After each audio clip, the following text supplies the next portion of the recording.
So as you all know, my name is Desirae Haluk, and I own Clarence Services, which is a digital marketing agency out in New Jersey. We focus on small businesses and startups.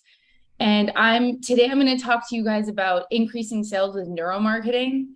Um, Neuromarketing is near and dear to my heart because when I started my college career in marketing, I took a consumer behavior course that was the most fascinating course I ever took in my life, and it literally changed my marketing degree into a neuroscience degree. And then I became a neuroscientist for 6 years. Now I'm back to marketing. So it makes a lot of sense for what I'm interested in because obviously it's like fusion between the two. So what I want to do today is just tell you what neuromarketing is. I'm sorry about the sun on my face. I feel like I'm getting burned right now and I don't have any curtains to close the window.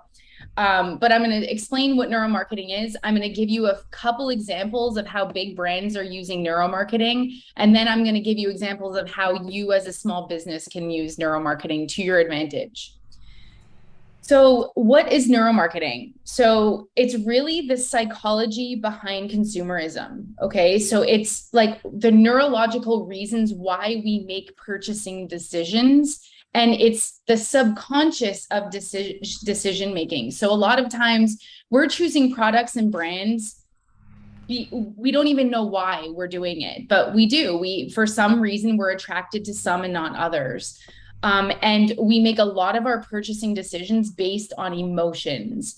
So the Harvard Business Review defines neuromarketing as the measurement of physiological and neural signals to gain insight into customers' motivations, preferences, and decisions, which can help inform creative advertising, product development, pricing, and other marketing areas. Okay, so let's dive into some examples. I know we only have 10 minutes. I just want to also say that I'm giving a 1 hour presentation on neuromarketing at the Chamber of Commerce in Hunterdon, in Flemington in September. So if you want to view like more in depth on neuromarketing, then attend that talk too. So this is one of my favorite examples, probably because I like wine, but so one day a liquor store wanted to increase their sales in certain types of wines from different countries. So what they did was when they, spoke about this to their marketing experts and, neuromarketing came into play, what they found was when they were playing different types of music, it would influence different types of buying for liquor and wines in their store. So for example, on the days that they played French music, they would sell more French bottles of wine. On the days they played German music, they would sell more German bottles of wine. But what's very interesting in this is that later on, when they actually asked the people who purchased and made these decisions to buy other French or German bottles of wine, they had no idea why they made that purchasing decision. None of them said, "Oh, well, you were playing the music, so I bought that type of wine." So we're making these decisions subconsciously without being aware of why we're, buying certain things and not others. The next example is Google. So we all know Google and we all click on ads every day, or maybe not ads, but we click on, the links on the search engine results pages. And their goal was to increase the Google ad clicks. Okay. So when you search a query in Google, you press search, and then a whole bunch of results will come up with links. And so at the very top, those are ads that people pay for. Below that line, those are organic results. Okay. So that means that they're actually doing well with SEO and they got up there naturally rather than actually paying per click. So, of course, every time somebody clicks on one of those ads, because us as businesses, we pay per click if somebody's clicking on our links. So they wanted to increase that because that means more revenue for Google. So what they ended up doing was researching 41 different colors of blue, okay, for those search engine results and for the ads that pop up. And when they were putting these blues in front of a focus group, they found that a specific blue was clicked on a lot more than all the others. And it was sort of this purplish tone, purplish blue. But what is the most fascinating about this is they actually changed the color of the ads to that color. And $200 million later, their sales were increased. So this is like, it's mind blowing to me because it's like nobody really anticipates that, changing just a tone of blue is going to make a difference, right? Especially a $200 million difference. I'm sorry, my dog is barking. So, I'd bark at 200 million as well. right? So this is just an example. The timeline goes back a lot further, but it was going to be, so long and tiny for you guys to see. But this is just sort of the example of their evolution of their blues.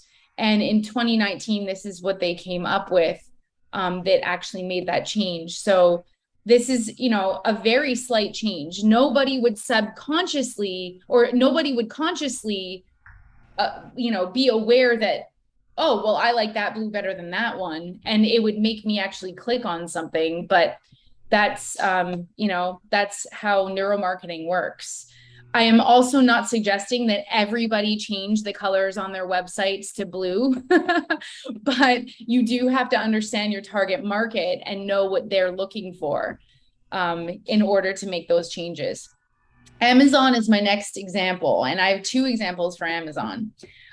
Their goal was to stimulate purchases on in their shopping cart. Okay. So what happened is that they studied the colors, just like Google, and the shapes of their buttons, the add to cart button and the buy now button. So in the beginning, they had this orange color, add to cart. It was very square with sharp corners. They changed it to yellow. Okay. And then that involved into curved lines. And this simple change, where to me, this is so much more clear and noticeable, and it just contrasts more compared to the background. But this resulted in a $20 million increase in their sales just by changing the shape and the color of their button. Another great idea that Amazon came up with, and this is to reduce buyers' decision making anxiety. So when you go on Amazon and you're looking up, let's say dog treats, okay, and 30 or 40 different dog treats come up, and you're like, oh my God, how do I decide? Well, what they do is they go number one bestseller and they put this little ribbon attached to it. Okay. They also put reviews. There's the reviews of each of these products. So what this does is it reduces the anxiety when I'm trying to make a decision on which product do I choose in the same category. When there's so many for us to choose from, it's like, oh, well, obviously everybody's choosing that one. So I don't have to worry that I'm wasting my money or that it wasn't a good product or whatever.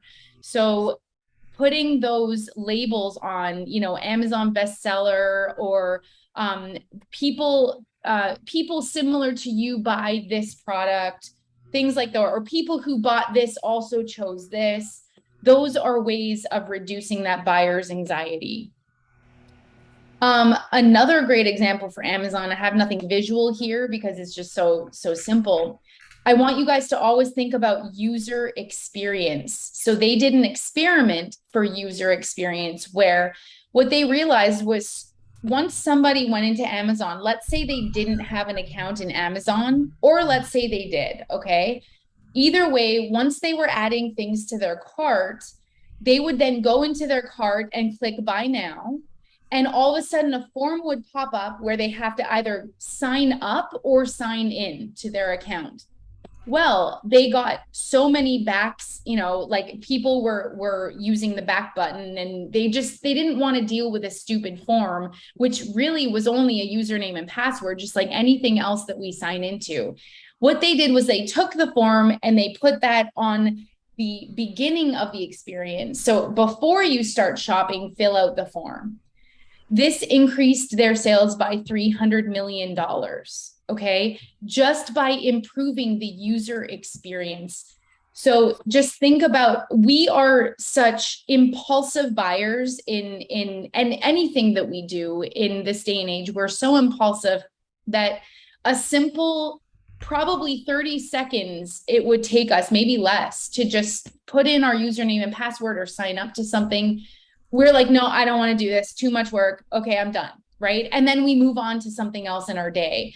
So I just want to stress the importance of user experience and streamlining the processes. If you have, for example, a e-commerce website, and you want to you want to be really fast, you want your website to be super speedy fast, and you also want your website to offer so many different types of payments, okay?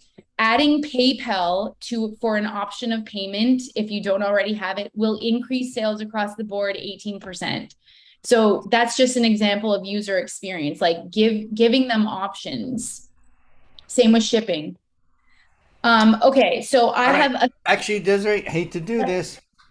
I should have given you a warning a oh, couple weeks okay. ago. So just kind of wrap things up and then we'll go with some questions. I'm sure people Okay, have sounds some. good. So this is the last slide. This is just how you leverage neuromarketing. The number one, know your audience. Number two, create homemade focus groups of people that you know. Here's an example to the right. It just on your website. A blue button got 52% click rate, whereas a green button got 72%. So why? We don't even know this. This is all subconscious.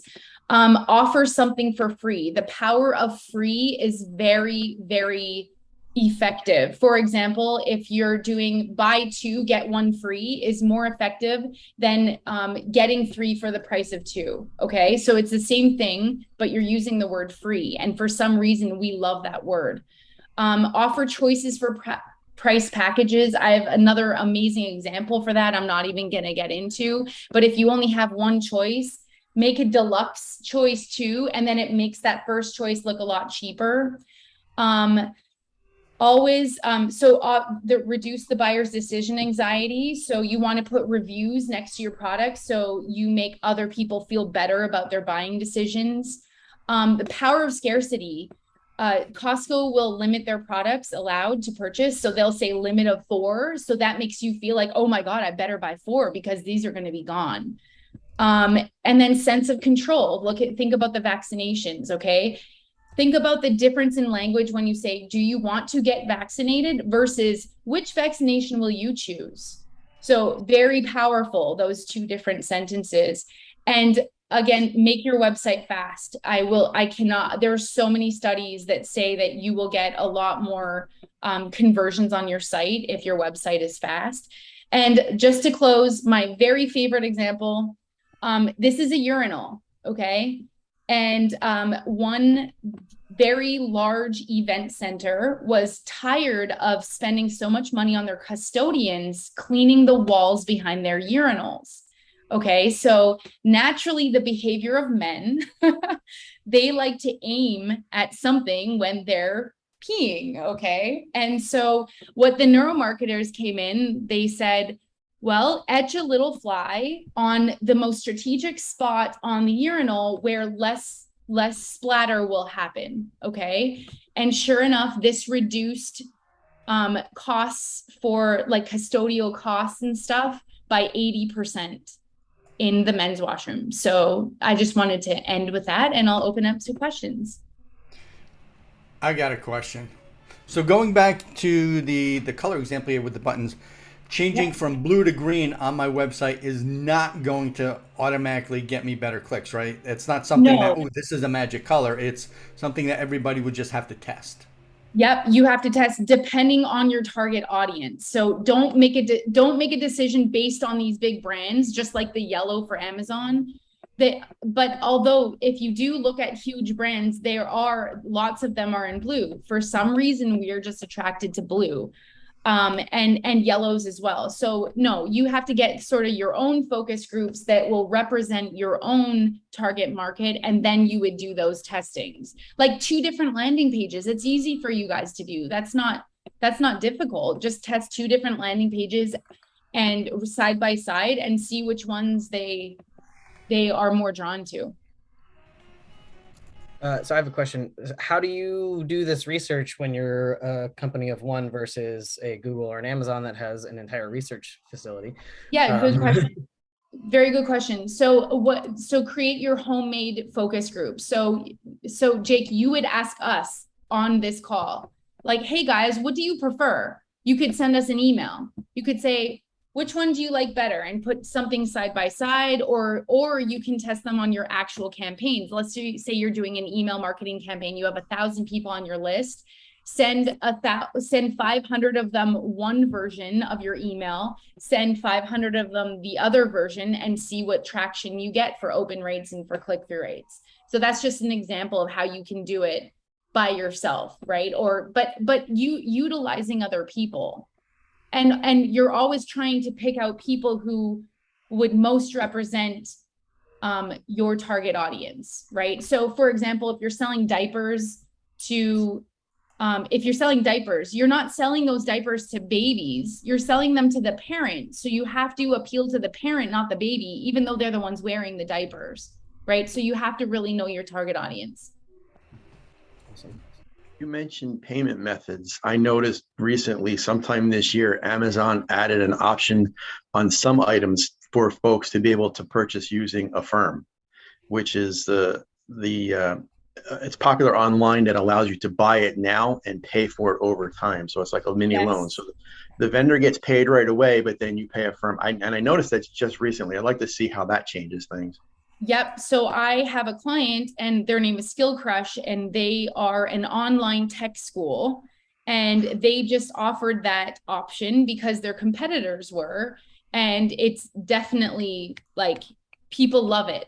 People love that option. It's like pay later, get whatever it is you're purchasing now and pay later, and very effective. Same with paying over time, giving the monthly payment options. That's very good too. Any type of flexibility that you guys can use for your payment systems is the best.